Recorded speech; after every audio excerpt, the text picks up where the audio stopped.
হয়, মই ইয়াতে উপস্থিত আছোঁ। পশ্চিম গোৱালপাৰাৰ এটা গুৰুত্বপূৰ্ণ পথ এটাত উপস্থিত আছোঁ, যিটো গড়কাপ্তানি বিভাগে এই পথটো চোৱা চিতা কৰে। আৰু এই পথটো হৈছে লক্ষীপুৰৰ পৰা বগুৱানলৈকে যিটো গড়কাপ্তানি পথ, এই গড়কাপ্তানি পথত উপস্থিত আছোঁ। আৰু প্ৰথমতে মই আমাৰ প্ৰাক নিউজৰ দৰ্শকক এটা দৃশ্য দেখুৱাৰ কাৰণে চেষ্টা কৰিম।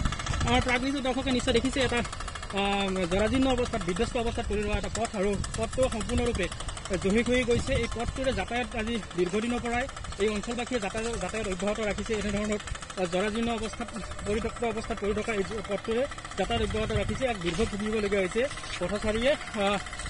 কেইবামান পূৰ্বে কিন্তু এই পথটো আচলতে যি গড়কাপ্তানি বিভাগ আছিল, গড়কাপ্তানি বিভাগে কিন্তু এই পথ মেৰামতিৰ কাম কৰিছিল। কিন্তু মেৰামতি কৰাৰ পিছতে যিহেতু নিম্নমানৰ কামেৰে তেওঁলোকে কাম সম্পন্ন কৰিছিল, আৰু যাৰ পৰিপ্ৰেক্ষিতত আজি কিন্তু এই পথছোৱা কেইমাহমান পিছতে কিন্তু এই পথছোৱা বিধ্বস্ত ৰূপ লৈছে। আৰু যাৰ ফলত আজি এই অঞ্চলৰ ৰাইজে এই গুৰুত্বপূৰ্ণ পথটোৰে অহা যোৱা কৰাতে জমৰ যাতনা ভুগিয়ে থাকিবলগীয়া হৈছে। এই মুহূৰ্তত আমাৰ মাজত উপস্থিত আছে কেইগৰাকীমান ইয়াৰ স্থানীয় যুৱক, আৰু এই যুৱকৰ পৰা জানিব বিচাৰিম আচলতে তোমালোকে এই ৰাস্তাটোৰে সদায় অহা যোৱা কৰা, কেনেকুৱা এই ৰাস্তাটোৰ পৰিৱেশ কেনেকুৱা? হয়, আপোনালোকে সকলোৱে জানে যে গোৱালপাৰা সমষ্টিৰ এইটো এটা মূল পথ। পঞ্চৰত্ন মাকৰিৰ পৰা আৰম্ভ কৰি লক্ষীপুৰ সংযোগী এইখন ৰাস্তা ভায়া আমবাৰী বহুতেই জৰাজীৰ্ণ। গতিকে আপোনালোকে জানে যে এইটো গাড়ী, এতিয়া চাওক গাড়ী এখন গৈ আছে কিমান অসুবিধাৰে, এতিয়া পৰি গ'লে এইটো ছাইডত গুচি যাব, এক্সিডেণ্ট হোৱাৰ চান্স থাকে। চ' আপোনালোকৰ জৰিয়তে মই আমাৰ গোৱালপাৰা পশ্চিম সমষ্টিৰ স্থানীয় বিধায়ক ডাঙৰীয়াক অনুৰোধ জনাম, তেখেতে যাতে আমাৰ এই ৰাস্তাটো অতি সোনকালে ঠিক কৰি দিয়ে, যাতে খুব যিটো যাতায়াতৰ অৱস্থা বেয়া হৈছে সেইটো ভালদৰে মানে পৰীক্ষা কৰি চাই আৰু কি ভালদৰে ঠিক কৰে। কেইবামান পূৰ্বে এই পথছোৱা নিশ্চয় ৰিপেয়াৰিঙৰ কাম কৰিছিল বিভাগে। ৰিপেয়াৰিং কৰাৰ পিছতে কিন্তু আকৌ বিধ্বস্ত অৱস্থা। হয়, একচুৱেলি এইটো আমি ভাবিম যে এইটো স্থানীয় বিধায়কৰ গাফিলতি নহ'লে ঠিকাদাৰৰ গাফিলতিৰ কাৰণে এই পথছোৱা এনেকুৱা অৱস্থা পৰিণত হ'ল। গতিকে আকৌ এবাৰ আমি আহ্বান জনাম বিধায়ক ডাঙৰীয়াক যে আপুনি অতি সোনকালে আমাৰ এই পথছোৱা ঠিক কৰি মেৰামতি কৰি দিব লাগে, নহ'লে আমাৰ যাত্ৰীসকলৰ বহুত যাতায়াতৰ কষ্ট হৈছে। এম্বুলেঞ্চ আকৌ যাবলৈ নাপায়। কেইদিনমান আগতেও খেতি পথাৰত বাগৰি এখন গাড়ী পৰিলে আমি সকলোৱে জানো।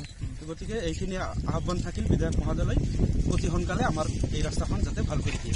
হয়, নিশ্চিতভাৱে এটা কথা ক'ব লাগিব যে এই পথছোৱা কিন্তু সময়ে সময়ে মেৰামতি কৰি আহিছে বিভাগীয় কৰ্তৃপক্ষে। মেৰামতি কৰাৰ পিছতো কিন্তু পথছোৱা এই বিধ্বস্ত ৰূপ লৈছে, যাৰ পৰিপ্ৰেক্ষিতত কিন্তু স্থানীয় ৰাইজ এতিয়া দুৰ্ভোগ ভুগিবলগীয়া হৈছে। এক প্ৰকাৰ জমৰ যাতনা ভুগি এওঁলোকে যোগাযোগ অব্যাহত ৰাখিবলগীয়া হৈছে। এক গুৰুত্বপূৰ্ণ পথ কিন্তু এই পথছোৱা লক্ষীপুৰৰ পৰা গোৱালপাৰালৈকে গোৱালপাৰা যি সদৰ মূল চহৰ, সেই মূল চহৰৰ কিন্তু এক গুৰুত্বপূৰ্ণ ব্যস্ততাপূৰ্ণ এই পথ। আৰু এই পথছোৱাৰে কিন্তু দুটাকৈ সমষ্টিৰ লোক, অৰ্থাৎ জলেশ্বৰ আৰু গোৱালপাৰা পশ্চিম সমষ্টিৰ ৰাইজে কিন্তু এই পথছোৱাৰে ব্যৱহাৰ কৰি আহিছে বহিৰ্জাগতৰ লগত যোগাযোগৰ ক্ষেত্ৰত। কিন্তু এই পথছোৱা কিন্তু মেৰামতিৰ ক্ষেত্ৰত কিন্তু আজিলৈকে জনগণৰ গুৰুত্বপূৰ্ণ ভূমিকা গ্ৰহণ কৰা নাই বিভাগে। কিন্তু এটা কথা ক'ব লাগিব যে বাৰে বাৰে এই পথছোৱা কিন্তু মেৰামতিৰ কাৰণে বিভাগে ধন আবণ্টন দি আহিছে। ধন আবণ্টন দিয়াৰ পিছতে কিন্তু বিভাগে এই পথছোৱা মেৰামতি কৰি আহিছে যদিও কিন্তু কেইদিনমান পিছতেই এই পথছোৱা বিধ্বস্ত ৰূপ লয়। এটা কাৰণে বিধ্বস্ত ৰূপ লয় যে যিহেতু এই পথছোৱা যিসমূহ ঠিকাদাৰ নিয়োগ কৰা হৈছে, এই ঠিকাদাৰসমূহে কিন্তু পথছোৱাৰ যি নিম্নমানৰ সামগ্ৰীৰে তেওঁলোকে যি কাম অব্যাহত ৰাখিছে, যাৰ ফলত কিন্তু এনেধৰণৰ পথছোৱা খুব কম সময়ৰ ভিতৰতে দহি কৰি যোৱা পৰিলক্ষিত হৈছে। ইয়াত আৰু এগৰাকী স্থানীয় লোক আছে, তাৰ পৰা এই ৰাস্তালৈ অহা যোৱা কৰা কিমান বছৰ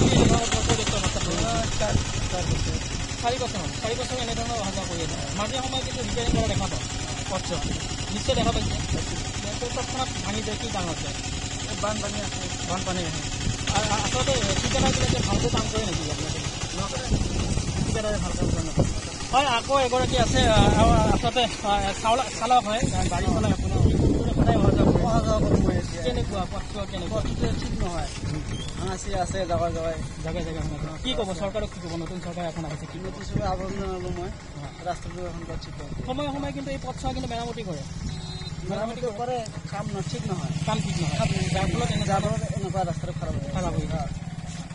হয়, নিশ্চিতভাৱে এটা কথা ক'ব লাগিব যে বাৰে বাৰে ঠিকাদাৰবিলাকে এই পথটো আচলতে এক কথাত ক'বলৈ গ'লে এই পথটোৰ কিন্তু কিৰতি গাইড পৰিণত হোৱা বুলি ক'ব লাগিব এই মুহূৰ্তত। কিন্তু সময়ে সময়ে এই পথছোৱা কিন্তু মেৰামতি বিভিন্ন সময়ত কৰি আহিছে। কৰি অহাৰ পিছতো কিন্তু এই পথছোৱা মেৰামতি কৰাৰ কেইমাহমান পিছতে কিন্তু পথছোৱা জয়ী কৰি যায়, যাৰ পৰিপ্ৰেক্ষিতত কিন্তু স্থানীয় ৰাইজে এতিয়া দুৰ্ভোগ ভুগিবলগীয়া হৈছে।